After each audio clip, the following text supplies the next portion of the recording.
নমস্কার বন্ধুরা, আমি লগ্নজিৎ। আমার চ্যানেলে আপনাদের সবাইকে স্বাগত। আজকে হচ্ছে 17ই মে, অর্থাৎ 2রা জ্যৈষ্ঠ। দিনটি হচ্ছে শনিবার। দেবতা হচ্ছে হনুমানজি বা গ্রহরাজ শনিদেব।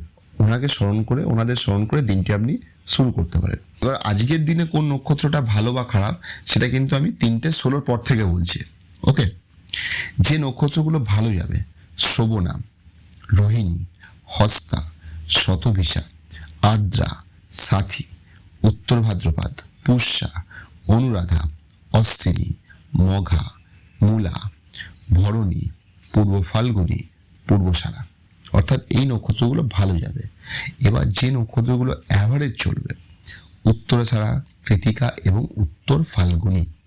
যে নক্ষত্রগুলো একটু চাপে থাকবে: ধনিষ্ঠা, মৃগশিরা, চিত্রা, পূর্ব ভাদ্রপদ, পুনর্বাসু, বিশাখা, রেবতী, অশ্লেষা এবং জ্যেষ্ঠা।